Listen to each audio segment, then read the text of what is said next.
Welcome to the SPYPOINT podcast. I'm your host, Brian Stevens from SPYPOINT Game Changers, and I am joined today by Charlie Masheck and his son-in-law, Justin, from Hoosier Trapper Supply. And, you know, trapping is a topic that is becoming more and more popular to discuss. And today we're fortunate enough to be joined by two of the best in the industry and talking about, you know, a subject that I don't know that gets enough attention, whether you're managing for deer or just, you know, predator management in general. But before we get started, I just want to remind everybody to take time, rate, review, subscribe wherever you consume your content, and really help us join and build up the SPYPOINT audience to ensure that we can get you as much of this quality information as possible. So with that, Charlie and Justin, welcome to the podcast today. Thank you. Thank you for having us. Thank you. Absolutely. So before we get into some very specific topics and questions that I have for both of you, let's just start with your background. How did both of you get started trapping in the industry? How did you start, you know, Hoosier Trapper Supply? And just give everybody a little bit of insight to your background. Well, I've always been interested in the outdoors and probably introduced a lot of that through my grandpa. Okay. And so I'm 64, so I've been around this a long time. Watching Daniel Boone on TV when I was a kid, all of that kind of spurred my interest in this. So started setting some traps. We lived out in the country. There's a creek nearby, and found some traps, and me and a buddy started setting them, and I just had the bug instantly. And here it is all these years later, and I can't get it out of my system. So I trapped through high school, and I graduated in 1976. So that was the actual beginning of the fur boom, the years of fur prices being, really, really high, and interest was very, very high. And I was contacted and I started selling some trapping supplies actually in my senior year in high school. I guess the entrepreneurial side of me.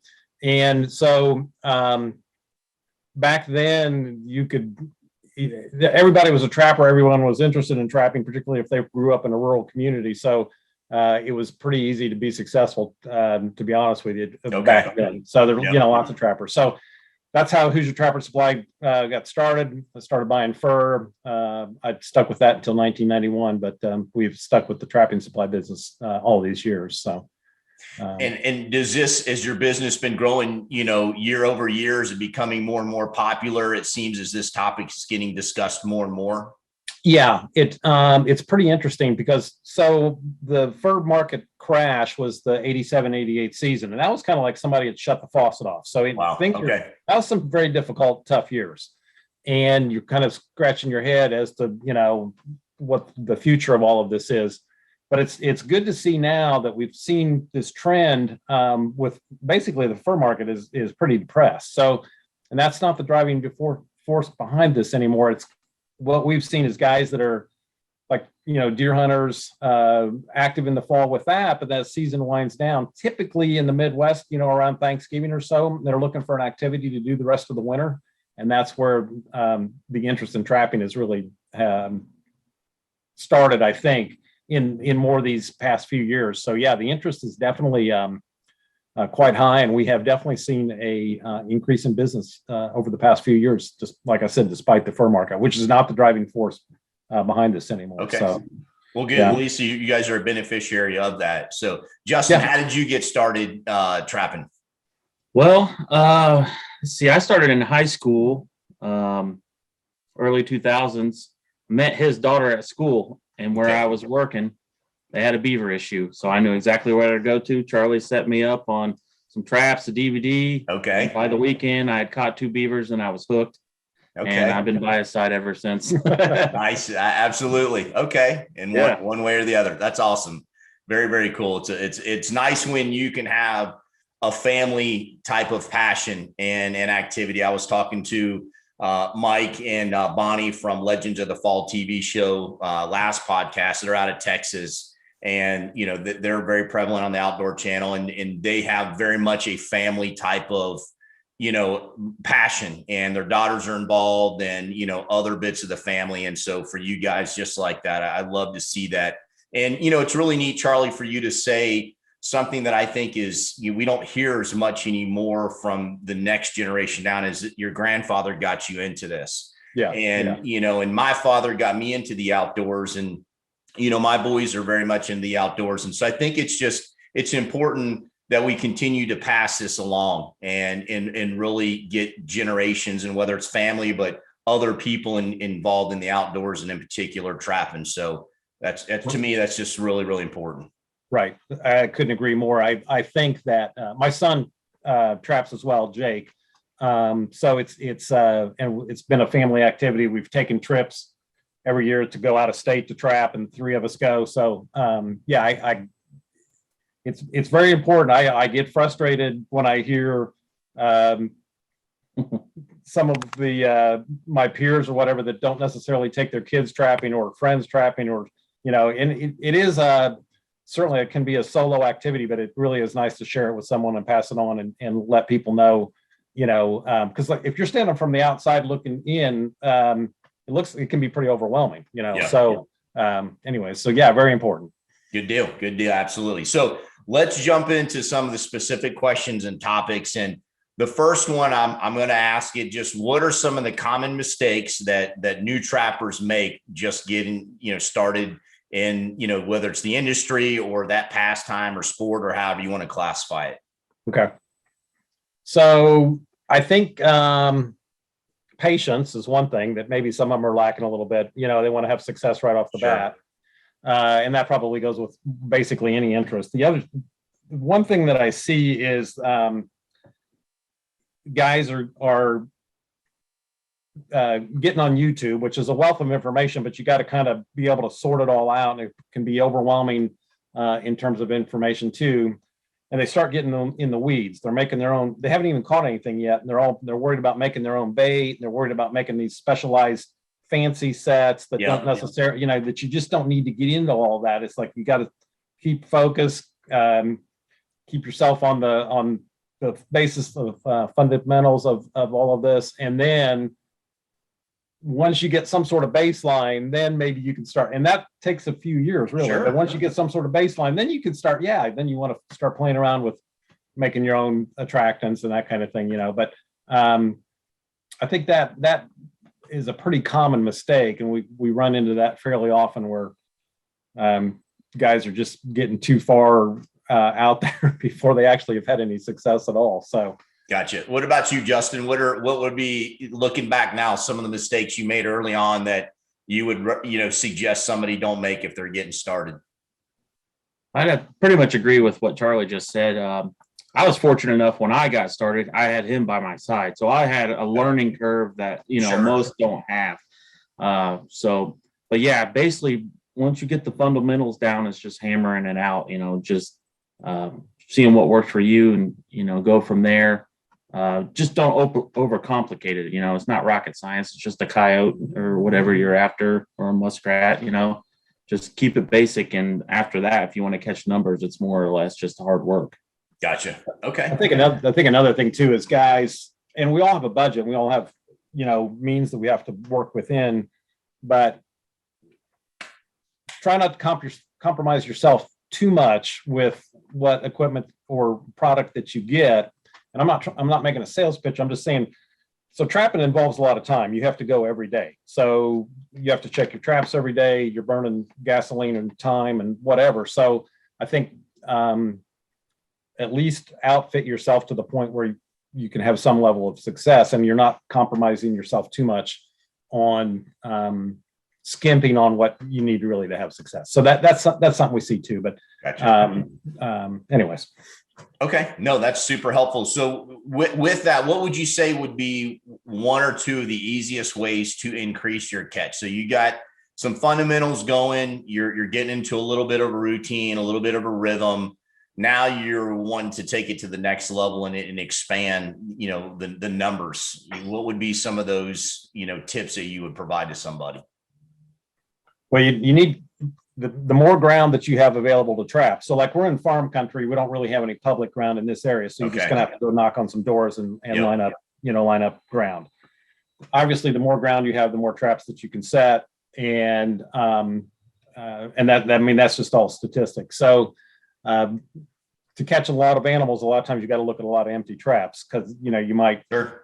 a 5 to 10% success ratio in most areas on canine trapping, coyote trapping is pretty. I mean, that's a pretty decent day if you have 10%. And Okay. 5% is more than fine. So, but yeah, just basically increasing your ground exposure to the animal.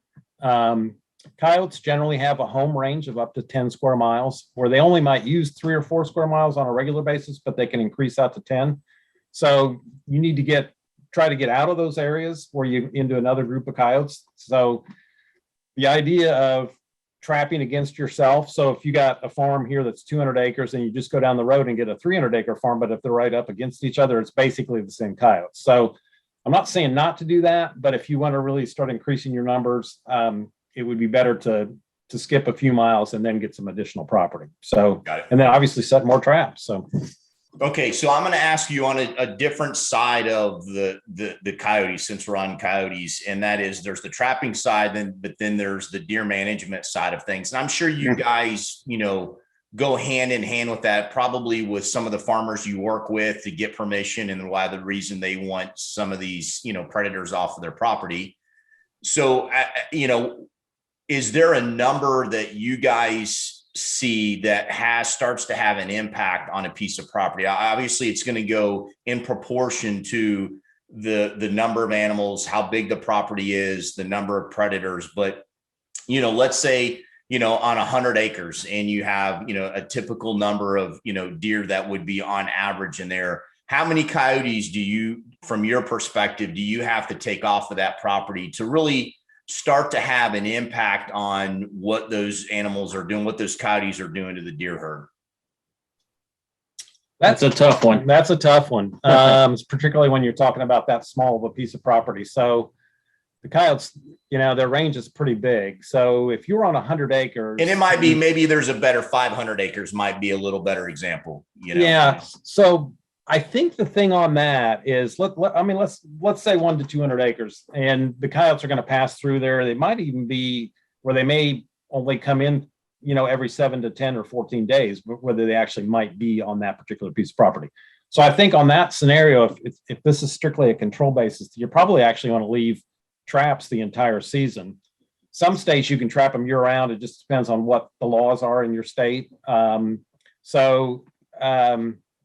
To have an impact on coyote numbers in relation to deer predation that they do on deer, they actually say that probably the late winter and spring trapping is probably more important in terms of getting those numbers under control, because that actually is the time they're having their fawns, deer are having their fawns, and you can get, and the coyotes are having their pups, so you can get a better handle on, and we're talking just strictly eliminating numbers. We're not talking fur trapping at this point, because they're way past their quality of fur.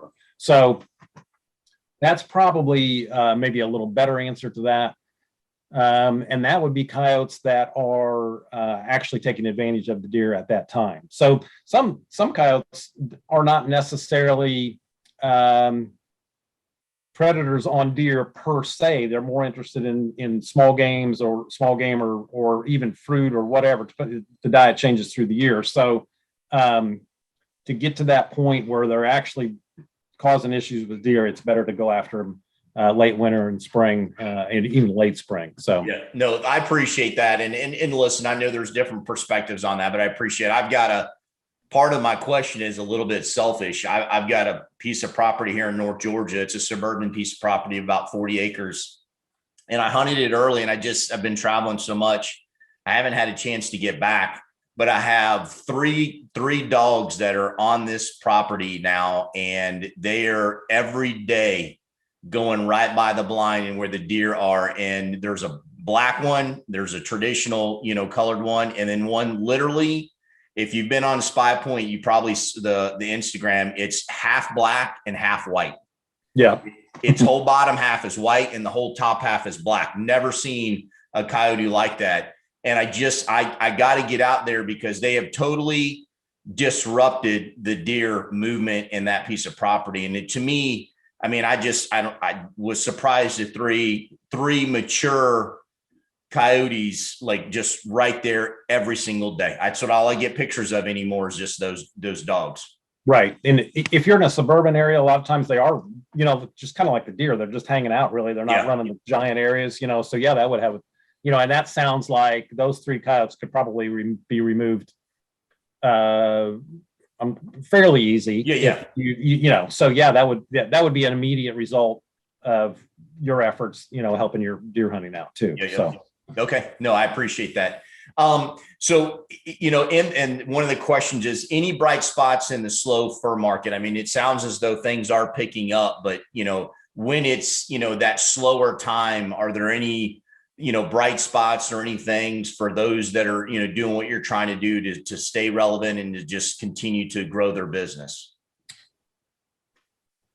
I mean, in terms of, I guess, in the actual fur market right now, the bright spots are beaver, and the byproduct of beaver is beaver castor. It's the glands in beaver, and that is actually quite high. It's like $85 to $100 a pound, which is if you get good castor off of beaver, that can be $30, $40. So, and that part alone. So. And that the driving force behind that is it gets used in a number of different products, but the driving force behind the castor market is generally the perfume trade. So they actually use that in perfume. I was going to ask you what they use that for. Okay. Yeah, we use quite a bit in our lure making that we make our attractants. So it's one of the very best attractants. Deer, check it out. Everything that I know of in the wild will check out beaver castor. So in some form. So otters are good, and the muskrat market is good. So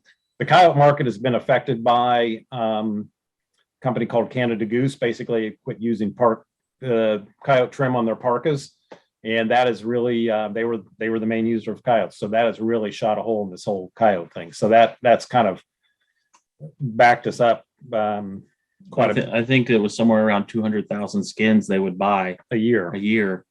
So without them, there's a big hole to fill.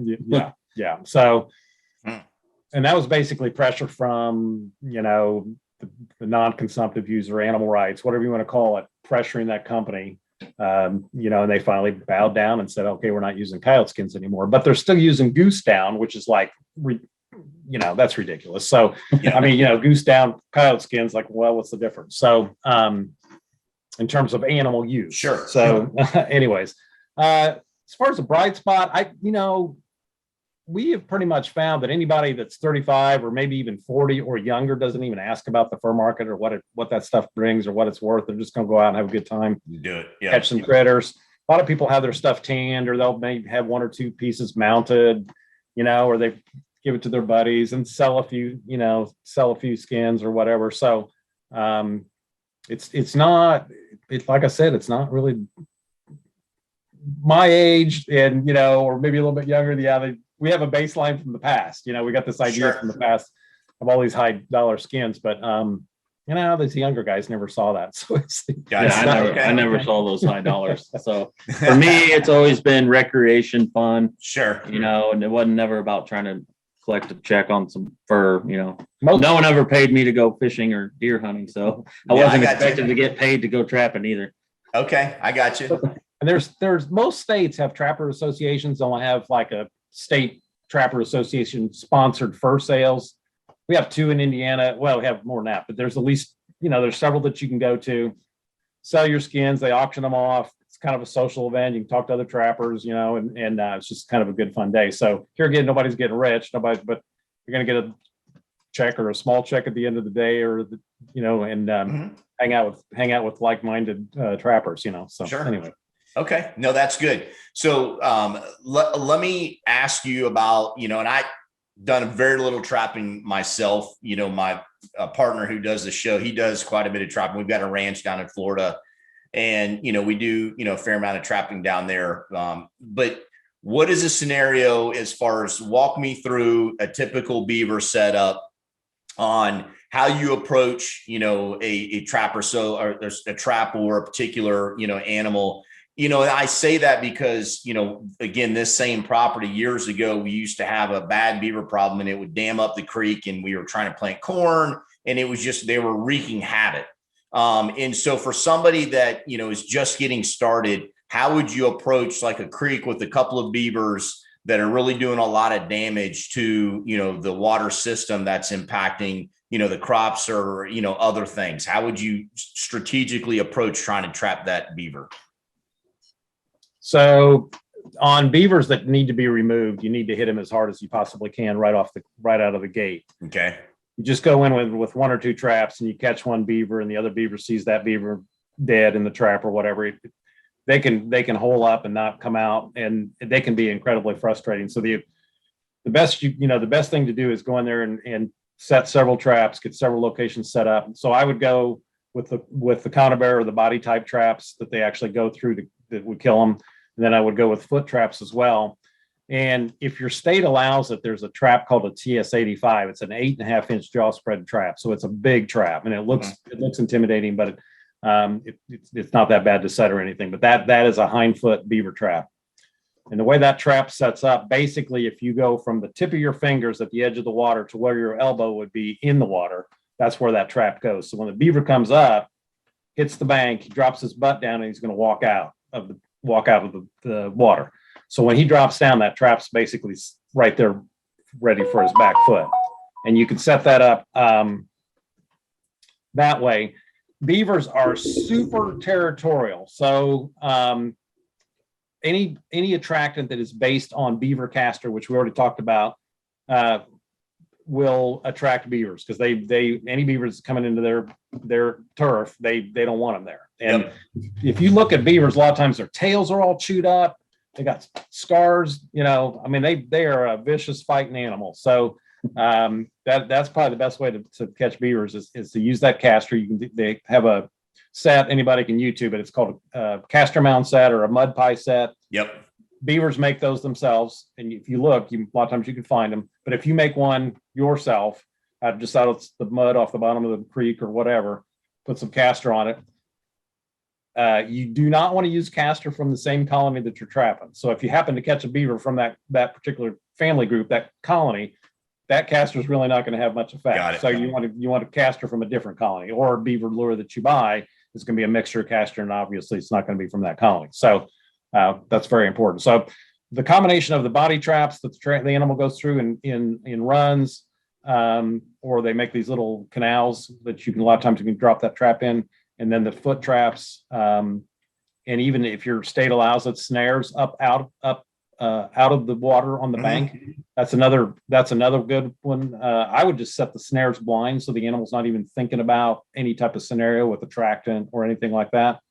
Just have that snare set up and catch them like that. So the combination of that is really your best bet to go after them. So no, that's good, and I appreciate that. And look, anybody that's listening, if you have any other approaches or tips, tricks, things that you guys have used, please post, comment as we're going through, this podcast, and share some of your success and some of the things that you guys do on a regular basis when it comes to, approaching a pesky beaver or a colony that you need to get under control. So let's shift gears into the coyote side.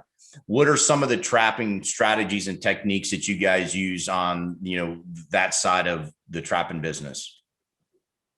Talk about that a little better. Yeah.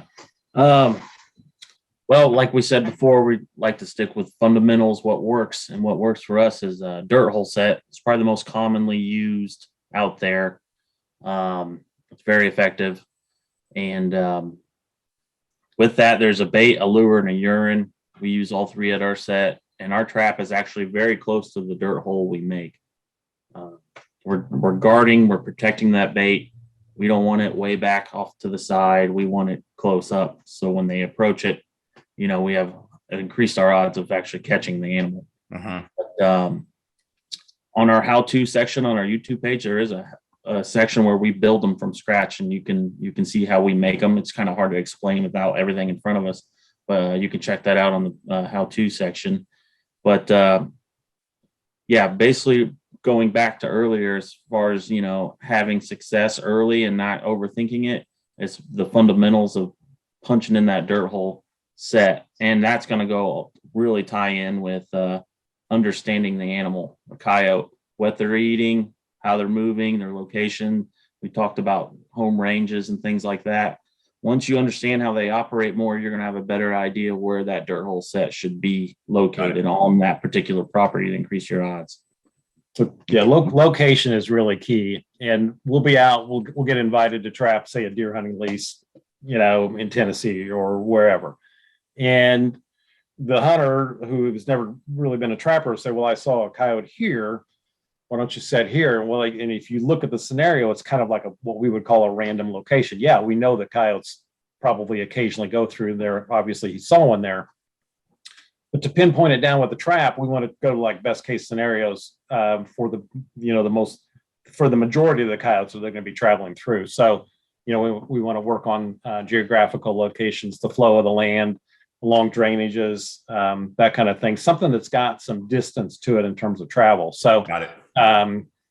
That's pretty key. Another set that we make pretty commonly is a flat set, which is more of a kind of a territorial set. And there's variations of all this stuff, and you can ask 12 trappers and get 42 different answers.